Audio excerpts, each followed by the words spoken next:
start with Justice Vardabedian. Stephen Vardabedian, last name Vartabedian. And your title? And I'm Associate Justice of the Court of Appeal, 5th District. Great. Ms. Ballantyne. Yes, I'm J.R. Ballantyne, and it's spelled J-Y-R is the middle initial. And Ballantyne is spelled B as in boy, A-L-L-A-N-T-Y-N-E.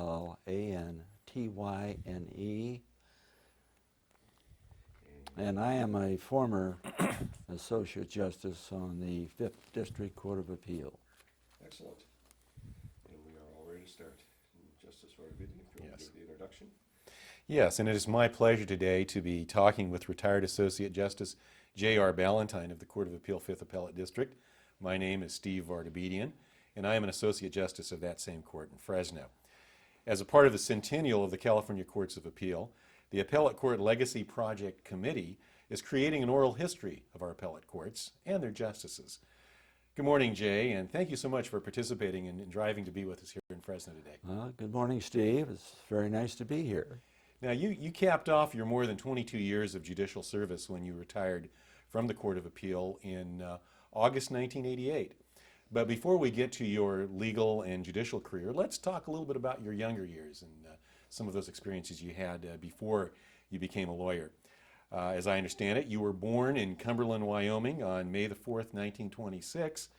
But I understand there's quite a bit of family legacy behind your settling there and even some of your great-grandfathers. Could you tell us a little bit about that background? Well, my family actually came to Utah in 1846, and my great-grandfather on my mother's side, whose name was Rainey, William Rainey, was a member of the famous Mormon Battalion, and they were enlisted in the Army during the Mexican War, and they wanted to put some troops on the ground in California. So they came out to Council Bluffs, where the Mormons were encamped at that time, and they recruited 500 men to go to California in the infantry. And my great-grandfather, Rainey, was a corporal in that battalion. They marched the longest forced march in history, over 2,000 miles to San Diego, hauling cannon behind them. And it was a very, very tortuous journey, of course.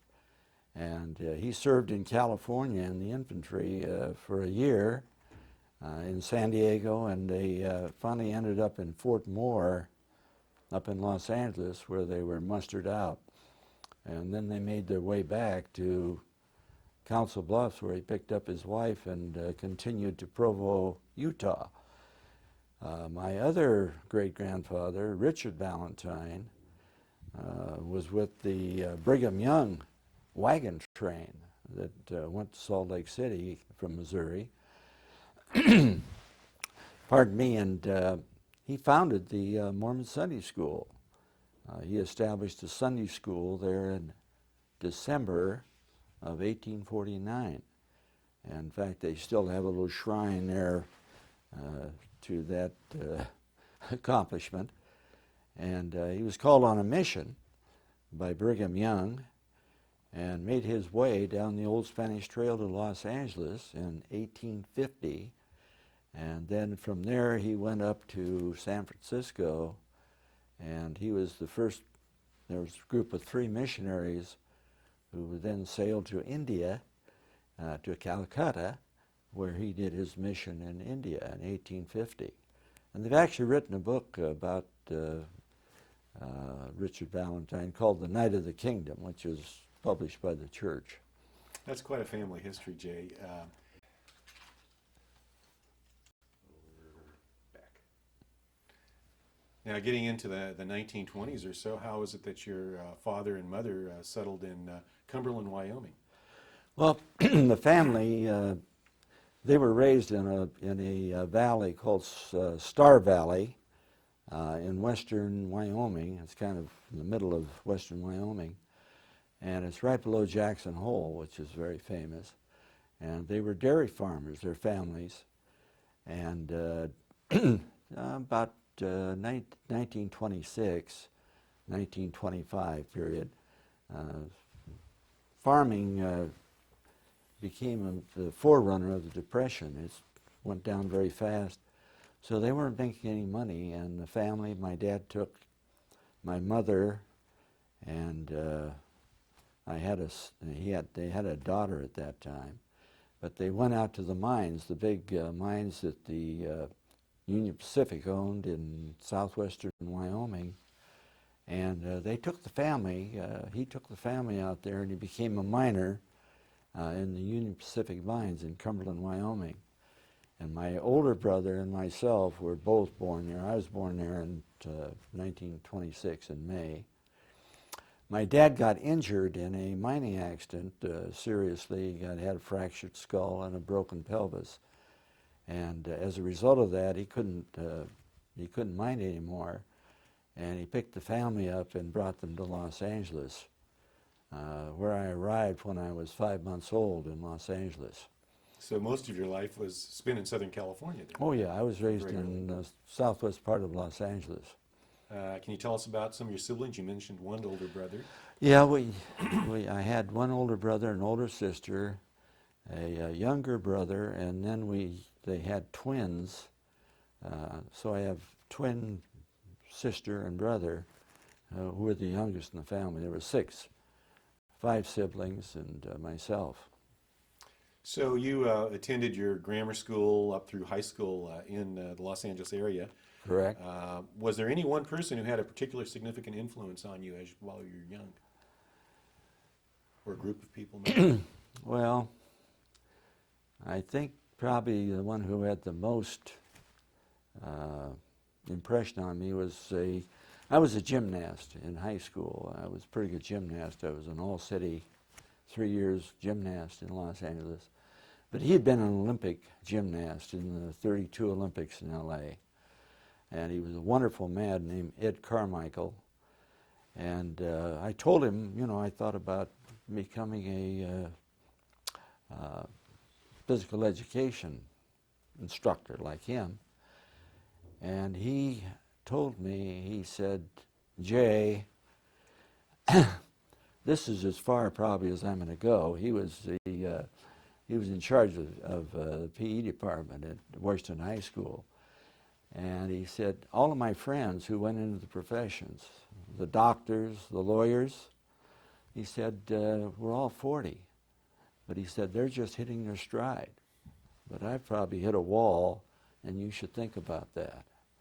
And it made a great impression on me. So you received some good advice from him, perhaps. I got some very good advice. Yes. Well, what other activities did you enjoy in high school? Well, I enjoyed athletics, and so I was in wrestling and gymnastics and football. I played football, the quarterback in high school.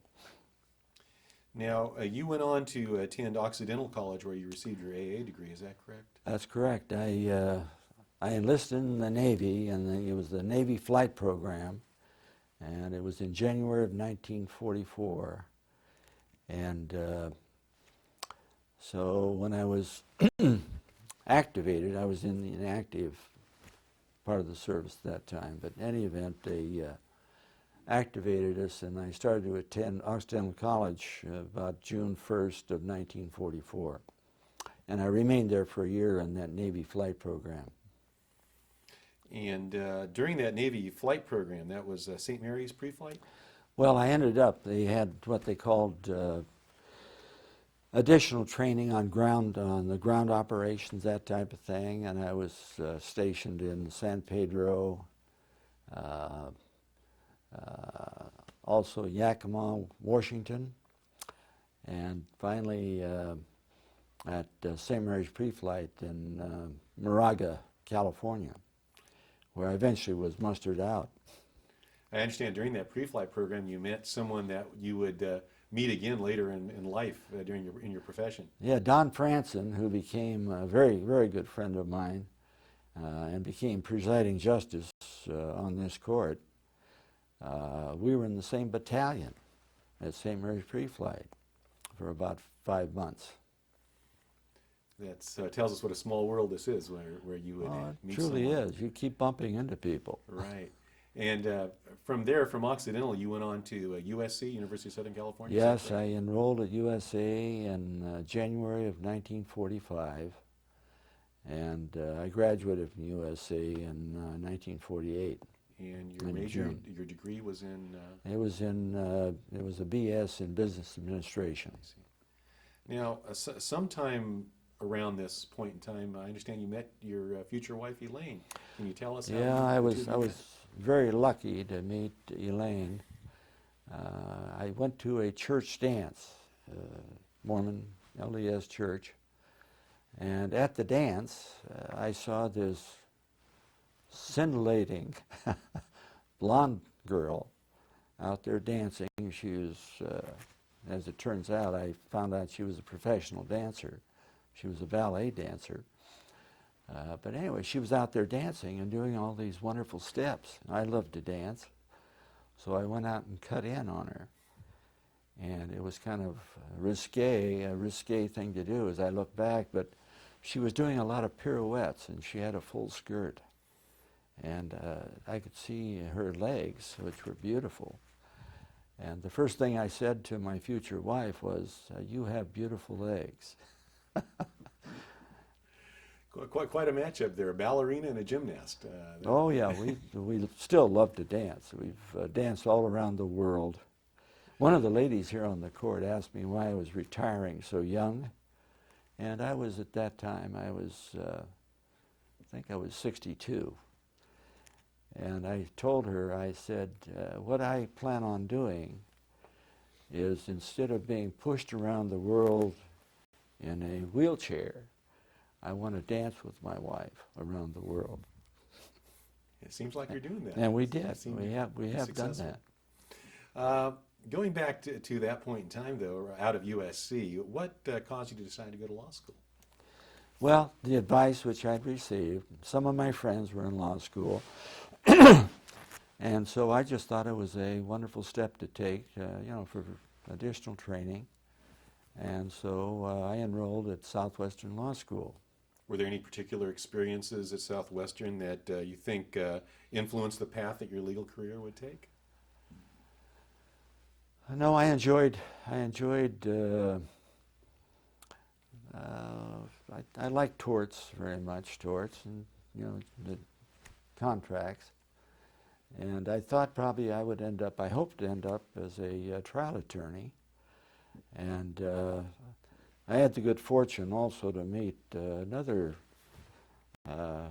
very, very delightful man. I met George Zenovich. We were in the same class in law school. And we had, George didn't have a car, and I had a car. And so one of the delightful things we did in law school, he was a very good musician, George. He played the bass, and he also played in the junior orchestra here in Fresno.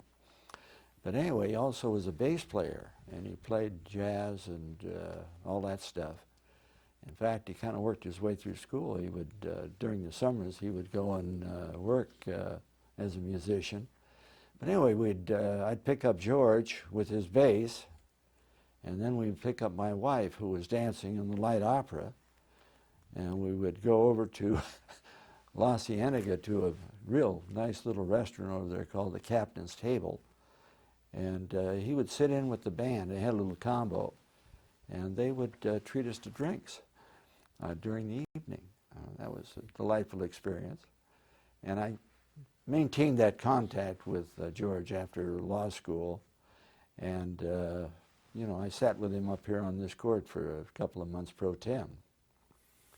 And of course, you finished law school, passed the bar, and I understand you practiced in the LA area for a brief time, but then you made the decision to move up to Visalia. Can you tell us a little bit about that?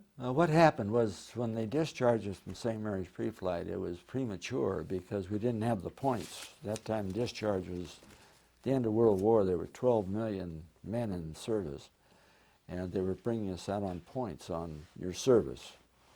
And they let us out early, but anyway, they gave us an option. We could continue and get into flight training and get our commissions, or we could get out early and go in the reserve, inactive reserve. And about 80% of us probably opted for, getting out early and continuing our educations. And so that's what happened to me, but I stayed in that reserve. And during the conflict with Korea, they were calling up the reserves, and they were getting ready to call me up. And so a friend of mine told me about a position in the Tulare County District Attorney's Office. So I was working for a private attorney in the San Fernando Valley for about 4 months, doing deposition work and also appearances in court. And so I opted to come up to Visalia and interview for that job. And that's how I happened to end up in Visalia, which I didn't know where it was when I thought it was over on the coast. And anyway, we ended up here, and I was hired and became a deputy district attorney. I believe it was in 1953. You did go into private practice for a while under the firm name of McKinney and Ballantyne. What was the nature of that practice? Well, that was general practice. We did everything, and so I did that for about 5 years. But I did have some unique experiences in that as a deputy DA. It was wonderful. I loved the trial work, and I got a lot of trial work, and it was I was in that office for maybe about 20 months. But during that time, we were trying a lot of cases, and I got to try preliminary hearings, and I also got in Superior Court. During your early practice, were there any particular experiences? Many of us remember our first prelim or our first trial. Anything like that you had? Well, a couple of them really stand out. My first felony proceeding was a preliminary hearing in a very small town of Ducor down in southern part of Tulare County. And it was a car theft case. And I drove down to Ducor, and there was only a few houses. They had a store and a few houses, maybe a gas station. But anyway, there was a California Highway Patrol vehicle parked next to this single-car garage. And I went over and spoke to the officers, and I said, "Where's the courthouse?" And they pointed to the garage. And I said, "Where's the judge?" It was about 20 minutes to 10. It was supposed to take place at about 10 o'clock. And they said, "He's still over in the house." We tried to get him, but he's still there in the house. And so I went over and knocked on the door, and it was Judge Stewart was the name of the judge. And he was a justice of the peace. At that time, we had 15 justice courts in Tulare County, no muni courts, and we had 3 superior courts. But in any event, I knocked on the door. She answered, and I asked where the judge was, and she said, I'll get him. I don't know what he'd been doing the night before, but I'm kind of suspicious. He had a reputation of drinking a little. But anyway, he did show up, and we went into the garage, and my first experience on a felony case, I can remember it was very quaint because it had a dirt floor, had a few chairs, very few, and a couple of fly rods adorning the wall. And so I asked these 2 young men. At that time, we didn't appoint public defenders on preliminary hearings. They could ask for it, but we didn't appoint. And so I asked them if they would like to waive their preliminary and get up to Superior Court. And they both said they would waive. I then asked the judge if he would sign a binding over order so we could take them up to Superior Court. And he asked, what's that? And I said, well, it's a little small paper that you have to just bind them over and sign them so we have jurisdiction in Superior Court. And he said, well, it might be in my desk. So we went over to this little roll-top desk, and we rolled it up, and sure enough, there was a pad in there with these preliminary hearing slips. And I said, Judge, you have to make that out and sign that. And he said, well, would you do that for me? And I said, sure. And so I sat down in the seat and put it in the typewriter, and I made it out, and we bound them over, and we went up to Superior Court. Imagine as a new deputy DA, you never imagined that you would actually be filling out the judge's paperwork for him. Absolutely. That's the only time I ever did, until I actually sat on the bench. But another very interesting experience was my first felony trial in Superior Court. It was in July of 1952. And we'd had an earthquake, which they called the Tehachapi quake, and it was very big down in Bakersfield. They lost a few lives down there. And anyway, we had some damage to our courthouse. Now, the DAs sat on the second floor of the old courthouse, and we had two chambers down below. And I was trying this burglary case, which started that Friday, in one of those chambers. And it's kind of interesting about that chamber, but that was the last really sensational trail robbery case that was tried in the United States. And it was the Dalton Gang, which was a famous, nefarious train robbing outfit that robbed trains up and down California. And in any event, I was trying the case in that chamber, and I came back on Monday, and they'd cordoned off the courthouse. So I asked them, and they said, well, it's been condemned because of the earthquake. Well, Judge Frederick E. Stone had a chamber, the third chamber. It was on an annex on the back of that old courthouse. And so we had to transfer the case up to his court.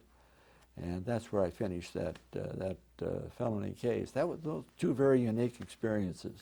Yeah, and for those of our listeners who might not know, Judge Frederick Stone became Justice Stone, and Justice Frederick Stone served as a presiding justice of this court. Yes, he did. And he was almost like a mentor to me, the way he conducted a courtroom. I mean, it was great decorum in the courtroom. He was very decisive, the way he would handle his decisions. And also, we were in the Lions Club together, as Robert K. Myers also was a member of the Lions Club. So he was the DA I served under as a deputy. In 1958, in fact, you decided to throw your hat into the ring and run for district attorney yourself, district attorney of Tulare County. Tell us about that experience. Well, Robert K. Myers, I say, he also was like a mentor for me as a district attorney, and same age as my dad, by the way. But anyway, he was just a wonderful father figure to me, and inspired me really as a young attorney. But he told me he was about to retire, and he suggested that I should consider running for that open seat in 1958. And so I was coming up on my second term.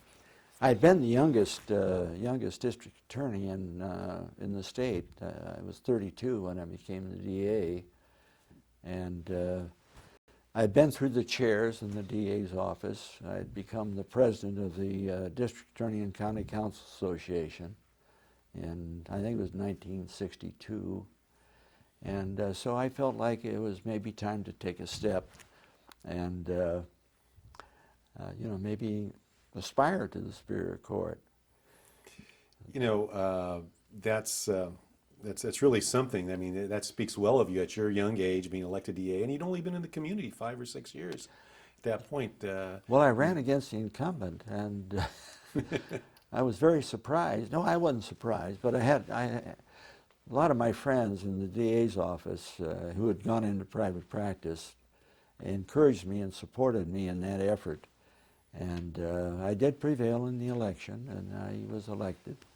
And I had many wonderful experiences in the DA's office. You told us a little bit of how the practice of law was like then. How was the practice different, let's say in the 50s and 60s, from what we have now, other than some of the things you've already told us? Well, the wonderful thing about the practice, particularly in Tulare County, you knew every attorney in the county. The judges were very available.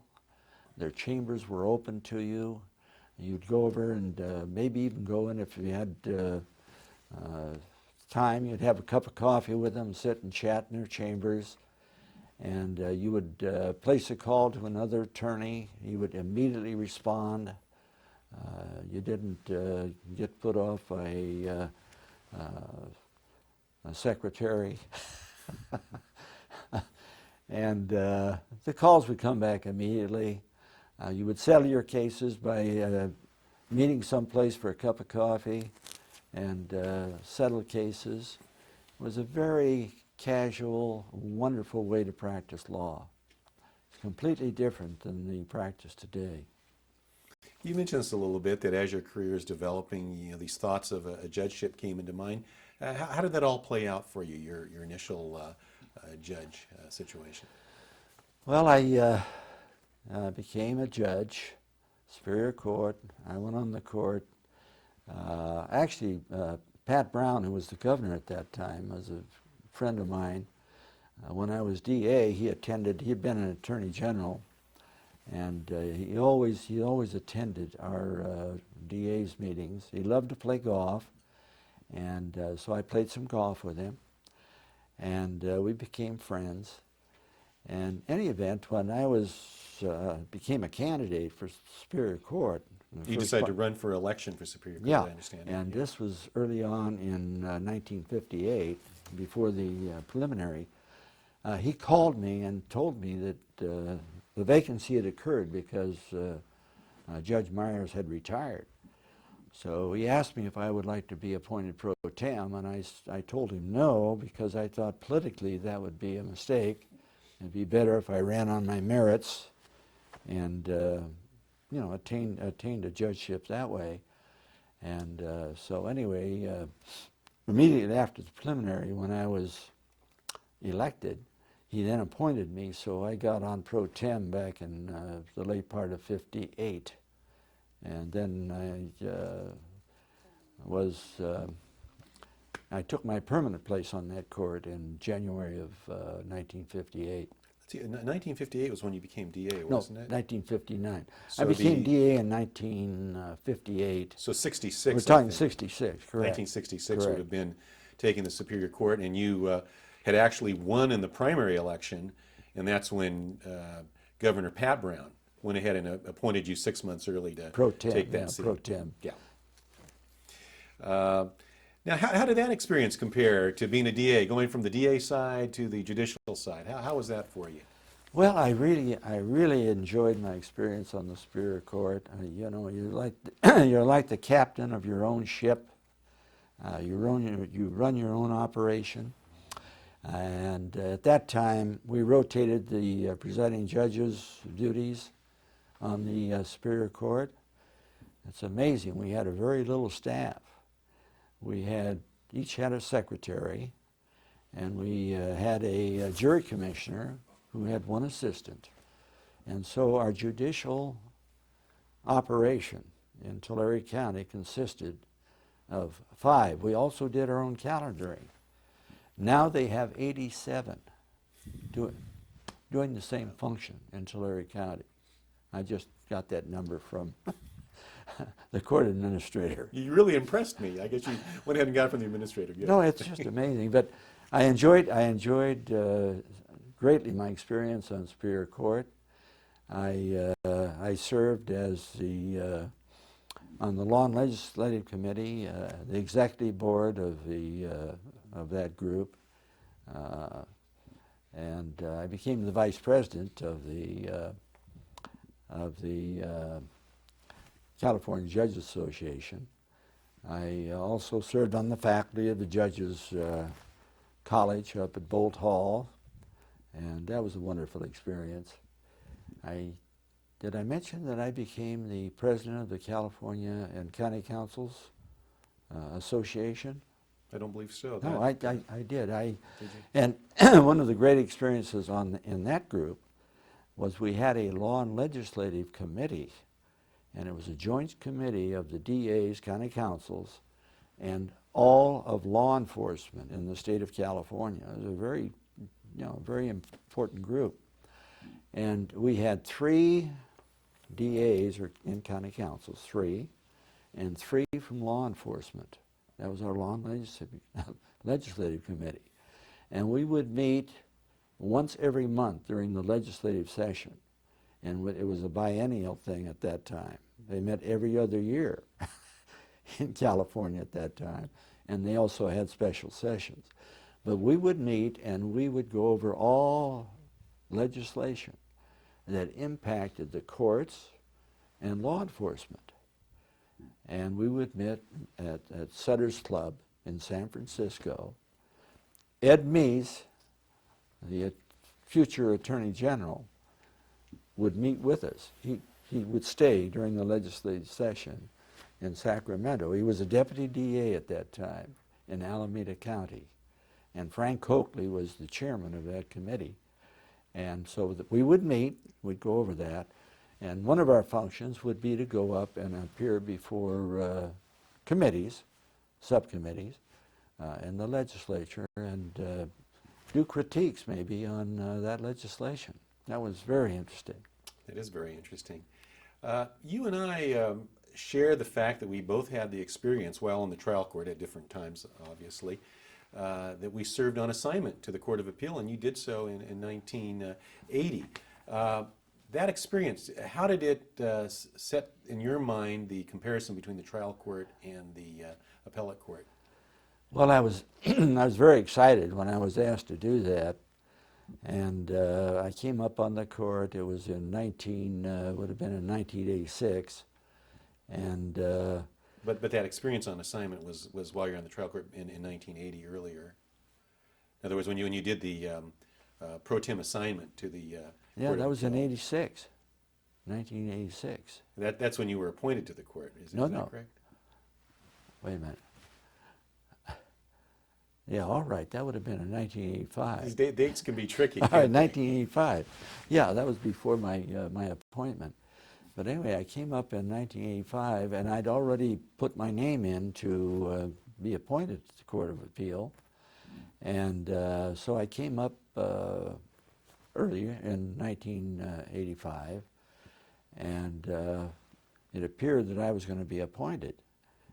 I had a lot of support, and the legislators had put my name in, and I had a lot of local support. And I had served quite often up here in Fresno County. I came up here on several occasions. I had already sat in Kings County on assignment, in Kern County, and I had that type of support, local. And anyway, the Fresno Bee came out and said I was going to be appointed. And then suddenly the rumors came up that there was another possible appointee, and it came out it was Ken Andreen, a very good friend of mine. We're still very good friends. And Denny Pickenpaugh, one of the judges here on the Superior Court in Fresno, myself, we had set up a group of judges who liked to fish, and we would take trips into the high Sierras on mules, and there were about 10 of us up and down from Merced all the way down to Kern County, and we never took more than 7 because there are 8. We maybe take 8. We'd play cards, play poker, and we would fish, play horseshoes, and also we'd chill our white wine in the creeks. Great natural way to do it. Wonderful. But Ken Andreen was a good friend of mine, and we both vied for the position. And Jerry Brown was then the governor. And the way he resolved it, he finally had trouble resolving it, and he flew down to Fresno Airport, and we met at the hotel out there, each one of us individually, one-on-one with the governor for about an hour.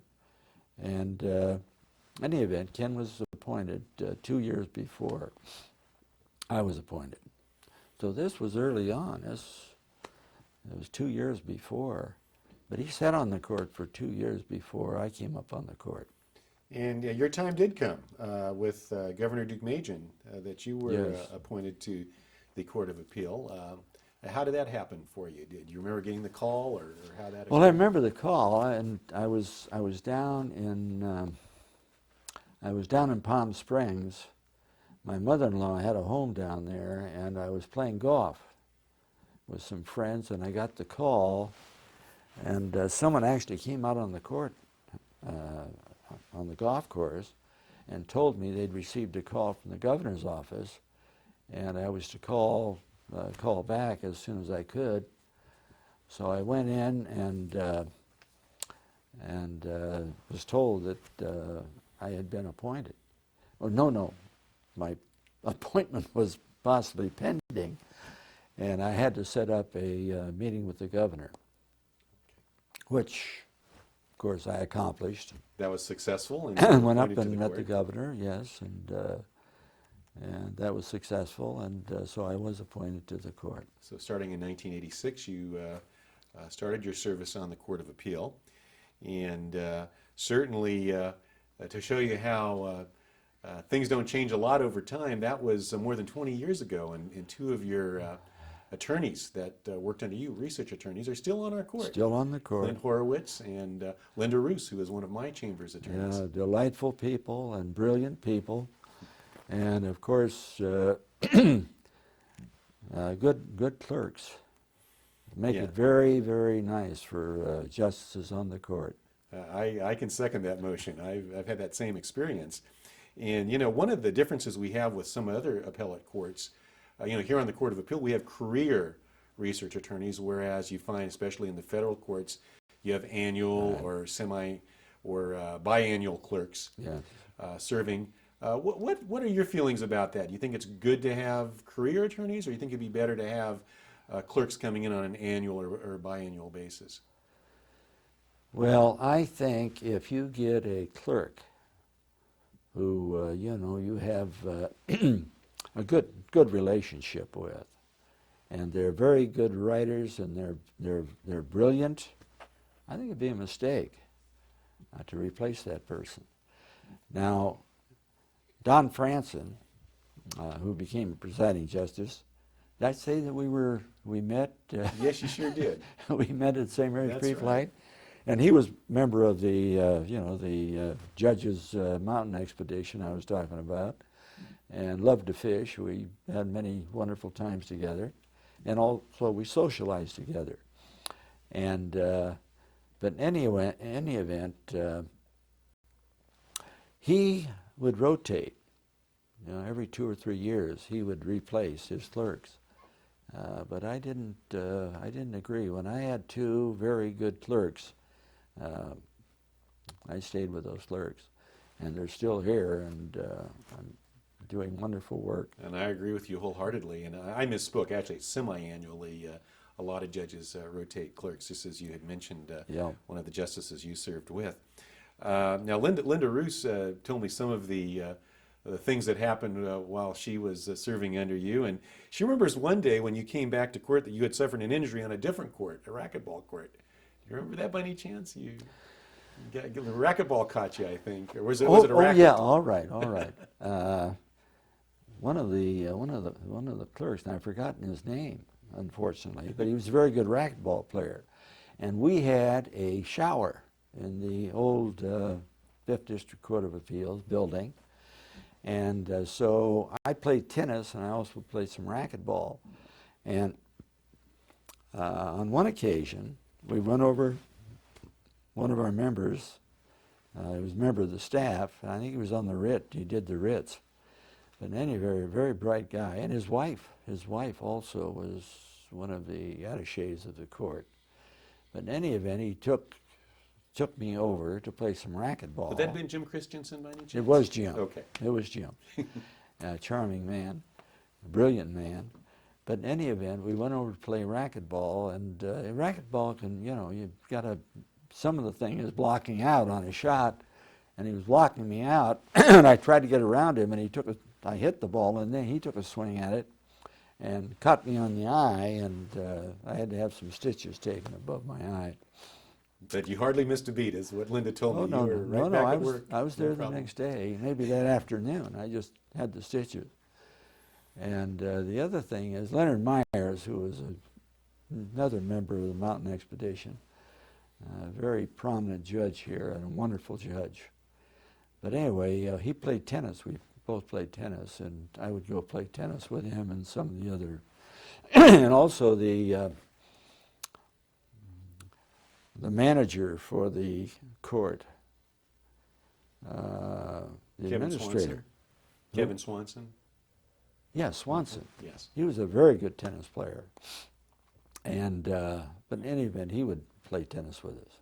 So you were very active, obviously, and in talking with your former research attorneys, they certainly remember you as a congenial boss. They also remember that you had a very strong competition with Justice Hollis Best in treating staff to donuts regularly in the Blue Room of the Court of Appeal in the State Building. Well, we were very proud of the Blue Room because it was an extremely congenial group. There were about 88 of us in there with our secretaries and staff. And so it became a tradition that either Holly or myself would pick up a dozen donuts every morning, and we would bring those donuts, and everybody enjoyed those donuts for a few minutes. One of the great traditions on this court, and it was started way back, I know Fred Stone, certainly, Frederick E. Stone became the presiding justice. But anyway, the tradition was everybody showed up at 8 o'clock. I mean, the court started at 8 o'clock. I have to admit that has changed a little bit. It may have. But in any event, that was one of our traditions. And anyway, we'd start the morning off. We'd show up with those donuts, and we'd have coffee and donuts. And very tranquil, wonderful way to start the morning. There was another tradition that I understand you were responsible for, and that is to this day, the justices of this court set aside Wednesday as the day that all the justices will eat lunch together, walk over to a local restaurant or eatery.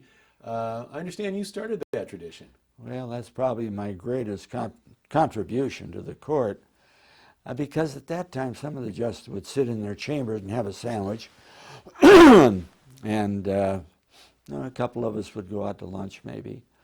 And we also had a cafeteria, and we'd eat in the cafeteria. But I thought it would be a good idea. We had some really very nice restaurants around the court, and it would become very nice for the court, for the justices to walk and get some exercise and go enjoy a lunch together. And so that became a tradition, and we would walk and talk and visit at lunch, talk about the law, talk about just sports, athletic events, whatever. And it was very congenial. And I think it made a contribution to the collegiality of this court. And by the way, the 5th District Court had a reputation in the state as being a very collegial, not only a very good court, but also a very friendly, collegial type court. You know, several of the colleagues that you served with and other people that you have encountered during your career who were justices of this court unfortunately passed away before this legacy project got started. And you've talked a little bit about your experiences with Justices Franson and Best, 2 of our presiding justices. Also, Justice George Brown was another presiding justice, and you served with him. Any thoughts you want to share on your experiences with any of these people, the ones I've mentioned, or any other folks during this time? No, they were all so good, and we rotated, our panels, which some courts do not do that. They have their panel, and they live with that panel through their entire career. But one of the nice things on this court was we would rotate the panels and gain experience by associating with the entire number of justices on the court. And of course, each one of them brings something unique to that panel. And so it was a very broadening, enlightening experience to go through that. I socialized with, particularly with Don Franson, also, of course, George Zenovich and George Brown. So anyway, that's something I remember very vividly. Now, in terms of the opinions, I think you've published something like 42 opinions during the time you served on this court. Now, I can hardly remember the cases I wrote last week, so I apologize for asking this question since it's been 20 years or so. But do you have any favorite opinions that you wrote that come to mind? Well, in that respect, I remember a comment by Presiding Justice George Brown. We were at some judicial function, and the members of the bar were attending. And we used to go around, and we probably still do. We would go down to the local bars that we serve. Local bar associations. Yes, and that's an annual thing, but we were at one of those. And some judge came up and wanted to talk about a case that he had on appeal, that had been on appeal, and Justice Brown had written the opinion. And they talked for a little while, and they turned, a little later on, we were talking about it, and he said, you know, that case was decided 6 months ago. I can't remember anything about it. Now, here is a brilliant justice. People may not know this, and I want to cite this, but he was top of his class at Berkeley. He went undergraduate to Berkeley, University of California, and then he was top of his class at Stanford Law School. And I think it was Pat Brown wanted to put him, it may have been before that, Goody Night maybe, but early on, when he came up on the Superior Court, early on they wanted to put, no, it was Ronald Reagan, wanted to make him the Chief Justice of the California Supreme Court. And then they found out he had a physical, and he had a heart condition. And so he backed off and brought him up to the Court of Appeal, made him presiding here. Yeah. Of the cases that you wrote, though, any that that come to mind for you? Well, it's very hard to remember them. Yeah. But I remember a couple, and one had to do with child abuse down in Kern County. It was the Van Hot case, People versus Van Hot, something like that. And it was about the same time that they were having a big problem in L.A. with the McMartin case, which was a sensational case. I think it preceded our Van Hot case. But in any event, what happened down there, it was a school, private school. I think it was like in Manhattan Beach. But in any event, they started this case and became a monster where the children, quite a few of them, were charging sexual abuse in that place. And they were talking about, some of them came up with stories about bodies being buried down in the cellar, and it just went on and on. It actually ruined the career of the DA down there because he persisted in that prosecution. And it was obviously the children being manipulated by the interrogators. And this Van Hook case that came out of our district that you wrote, they had some very Very startling similar. similarities. I mean, they had kids hanging up on the walls and being flagellated, flagellation, sexual abuse, and they charged the parents of those kids. And I forget how many there were, but they were convicted, and they were sentenced to like 40, 50 years in prison, consecutive sentences. And it was obvious the children had been manipulated and by their interrogators. But in any event, we reversed that case, and it was not retried. They dismissed it. One other case that a couple of my friends, attorneys, like to cite was a case, and it was the people of the state, XL, water resources, Water something resources. like that. Yeah, I think Andreessen was the other part. Yeah, it involved a condemnation case over at the San Luis Reservoir. They had had a big rock slide on the face of that dam, the dam over there, and there was a property owned by, and I think it was a church group, although the name is an individual name, but I think it was a church group owned that property. I think it was a Catholic church. But in any event, they owned that property, and they had basalt, which is the large boulders that they use on dams.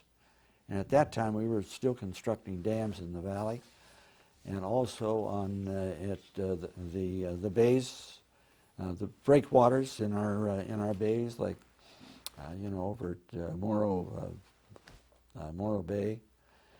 But anyway, they would transport those very heavy rocks for that purpose.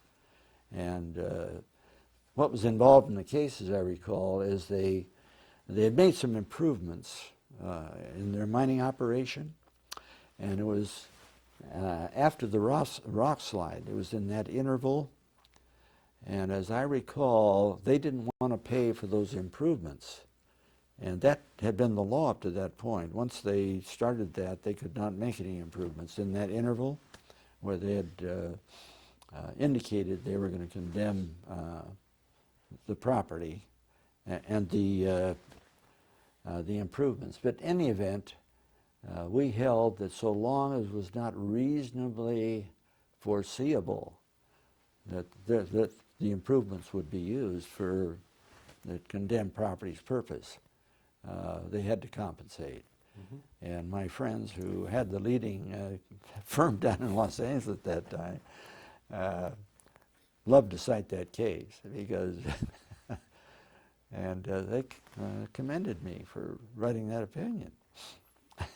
Now, 1988 rolls around and you retired, I should say sort of retired, because I know you kept very busy as a private judge after that time and did sit in some courts perhaps, I think, after your retirement. Tell us about your experiences after retiring from the court. Well, I retired in 1988. I was 62. And I remember one of the attachés, one of the ladies, asked me why I was retiring so young. And I told her that I wanted to dance with my wife around the world on our visitations and journeys, rather than having her push me in a wheelchair. And we accomplished that purpose. We traveled a great deal, and wherever we went, if we had an opportunity, we would dance. And you've been very successful in that. Yes. Now, you did have some experiences, I believe, with jams. Is that correct? Well, I went with jams shortly after I retired, and Warren Knight, who started jams, which is a very famous arbitration mediation service.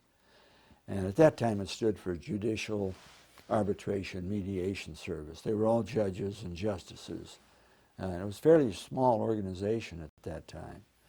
But anyway, they had an office. They established an office in Fresno and all over California.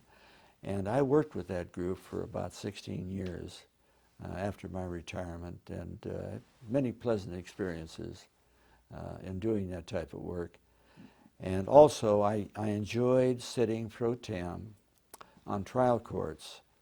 And I sat pro tem, particularly in San Luis Obispo, a court I really enjoyed, and in Visalia on our own court in Tulare County. And I did that up until about 3 years ago. I think I had my last jury trial in Visalia. But I greatly enjoyed that trial work. Please bring us up to date on your current activities, and I understand a big part of that is you're traveling. Well, we do enjoy travel. We just got back 2 days ago from Kauai, and we went over there and had a very enjoyable week in Kauai. And we traveled in Europe a great deal. I went on a golfing tour of Europe with some very enjoyable people, and played golf around Europe. And we've been to the Orient. We've taken trips, and I love the riverboat trips. And the great thing about riverboats, when you get on a big cruise line, sometimes you have to disembark on small boats and that type of thing. But on a river cruise, it's a very small group of people, first of all, and it's quite intimate. I mean, you get to know everybody on board, and they have wonderful cuisine, and they moor it every night, and they pull up to a city, and you can get off and you can walk, and you can tour the city. And it's a great way to tour the world. They have great cuisine but we've done that in China, we've done it in Portugal, we've done it on the Danube, and boy, it's a great way to travel. That sounds terrific. Yeah, it is. I understand you and Elaine have 4 daughters and is it 18 grandchildren? Yeah, we have 18. I cheated a little bit on that because 5 of them are great-grandchildren. Oh, great-grandchildren, 5 Yeah, of them. so Okay. we have 13. Okay. And while I have 4 daughters, now I have 10 grandsons. And some of them, they're all just beautiful kids. And some of them are into athletics, and so I enjoy very much, viewing those activities, and also visiting with those, with my daughters and my grandchildren. Now, do you have any words of advice for any new lawyers? If someone just starting out as a lawyer, what would you tell them today?